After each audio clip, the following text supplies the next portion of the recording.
তো আজকে কিন্তু আমার রান্না বান্না একদম পুরোপুরি কমপ্লিট, একদম কমপ্লিট করা হয়ে গেছে। তার মধ্যে এসে লিসিয়াসের চিকেনটা এই যে একদম দেখো লিসিয়াসের চিকেন এসছে। আর এটাকে এখন ধোবো, ধুয়ে ম্যারিনেট করে নিজে রেখে দেবো।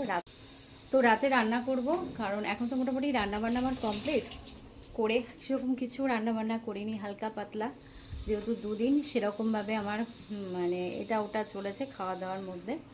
তো আজকে হালকা পাতলা কিছুই না, সবই মানে খেলে পরে অ্যাসিডিটি হয়ে যাবে সেই সবই খাবার করেছি। কিন্তু কিছু করার নেই, কারণ হচ্ছে খেতে তো ইচ্ছা করে। আর দেখো কি করলাম, মানে সকালবেলায় উঠে আর কি হালকা পাতলা কি রান্না বান্না করলাম। এখানে একদম গরম গরম ভাত, এই যে এটা দুপুরবেলা সবার হয়ে যাবে। আর এখানে করে নিয়েছি পটল ভাজা একদম। আর এখানে আছে সেই পাবদা মাছটা ছিল, সবটা মানে শেষ হয়ে গেছে, এইটুকুই ছিল।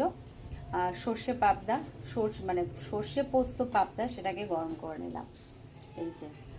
আর এখানে করে নিয়েছি ওল সেদ্ধ, এই দেখো ওলটাকে মাখতে হবে, মাখা হয়নি।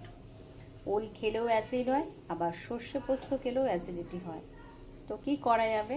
আর সমস্ত কাজ টাজ কমপ্লিট হয়, আমি এই যে রান্নার যে ন্যাকড়াগুলো হয় না, সেগুলোকে এইভাবে ফুটিয়ে নিচ্ছি, কারণ ভীষণ তেল তেল করে জিনিসগুলো, ওই জন্য ভীষণ তেল তেল করে, ওই জন্যই করা। আর এখন কাজ হচ্ছে লিসিয়াসের চিকেনটাকে ধোয়া। আর এটা না ধুতে বেশিক্ষণ লাগে না, মানে তাড়াতাড়ি হয়ে যায়। বাজার থেকে যে চিকেনটা আনি সেটার মধ্যে সেটা ধুতে অনেক সময় লাগে, কিন্তু লিসিয়াসের চিকেনের মধ্যে অতটা ঝামেলা থাকে না। খুলতে পারছি না, চলো খুলে নিই। এই যে টানা হেঁচড়া করে এরকমভাবে খোলা হয়েছে, তো এটাকে কাটতে হবে এখন, কেটে তারপরে ধোবো।